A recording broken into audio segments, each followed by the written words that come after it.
Live from the Super Bowl, Radio Row, Super Bowl 59. Philadelphia Eagles and the Kansas City Chiefs do battle this Sunday. I'm Donnie Rightside. Got a great guest today. It's Danny Wuerffel, and if you can see the background here, none better in college football history than Danny Wuerffel. Danny, how are we doing today? Well, with this background, I'm feeling pretty good. This is about the coolest thing so far. Get you right back set up there. We got a lot to go over. I know you're doing a lot of big things, but of course, we are all football fans. You are here. I got to ask you, how did you make your way to the University of Florida? High school career, then getting to college? Fortunately, I had a great high school football coach. We had a good program. You know, guys don't just show up from nowhere. So I'm a product of a lot of other people's work. But for me, the chance to play for Spurrier was just too big to pass. Yeah. And secondly, I asked myself if I weren't playing football of all the schools I looked at, Florida is a fantastic university, so I would have gone there had I not been playing. Now, if we didn't go to Florida, where would you have gone at that point? Like, who was that next suitor in line? You know, Florida State was the lead for me most of my recruiting. My older sister went there. It was closer. I was a little bit more of a Florida State fan. I also was recruited by Alabama and loved them. Wow. But in the end, Spurrier and the University of Florida were too much to pass. The SEC, it just means more here. But let's get into your also accolades there. When you look at your bio, it is a long list of every single record you've broken, how fantastic you were, Heisman Trophy, national championship. But if we take you through, early on in your college football career, started, split some time, how was that for your freshman and sophomore years? You know, my freshman year, it was great because, you know, you'd rather play some than none. Yeah, true. So even though I was splitting time, I had a really good year and enjoyed it. It was tougher my second year because Terry was named the starter, and I didn't play for several games. And so that was a little harder. But then about halfway through the year, I started playing and then finished the last two. Gotcha. And the next 2 years, I mean, absolutely hit the charts there. Going with Spurrier, how demanding a coach was he to you? Was because we always see the throwing of the visor, the anger, but what was the man behind the scenes like with you? It was both. He's super intense. Yeah. So, you know, I always said I'd rather play for a coach that pushed you harder than you needed to be pushed to get the most out of you. You know, but also he's really a funny guy. There's a lot of things behind the scenes that people don't see, and we just, you know, won so much. We still have a great relationship. He's back in Gainesville, and it's kind of like that grandfather energy now. Absolutely. Absolutely. Now, you were a Heisman Trophy winning quarterback, but we always loved the team concept. Take me through briefly that year you guys won the national championship and how special that was. You know, sometimes I pinch myself, like, did it really happen?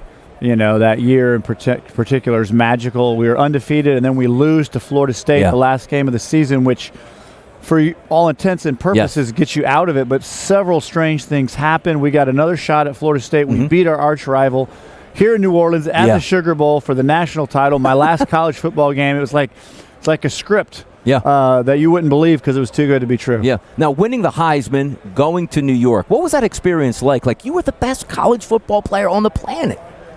I think it was a bit surreal at the time. You know, so much was happening. You really didn't have a chance to digest it. I think it's, you know, Coach Spurrier's wife actually came up to me at the ceremony and she said, Danny, this is happening fast, but this will hit you over time. And she's right. I mean, like, you know, your whole life is marked by it. I could cure cancer or get arrested.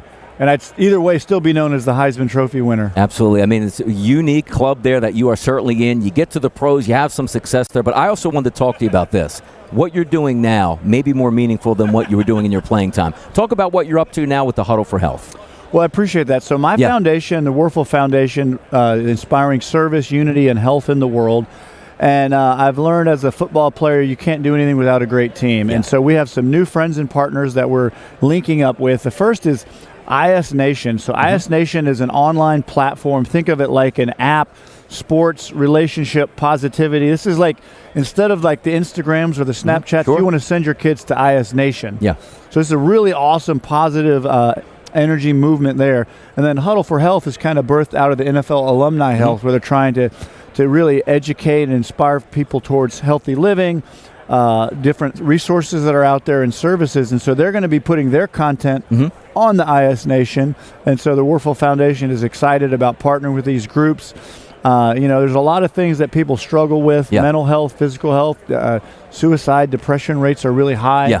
And so this is an effort to kind of use the excitement of sports, venues like the Super Bowl, to create intensity and excitement, but then push people towards something that makes a difference in their life. It's fantastic stuff when you get down to it, because doing that much after football is impressive, but we do have here, you're a champion. There's a championship game on Sunday. Eagles, Chiefs. Who are we going with in that? Well, my first bet would be who has the ball last. Okay. I wouldn't bet against that. True. However, usually comes down to who makes the key plays in the magical moments. Yeah.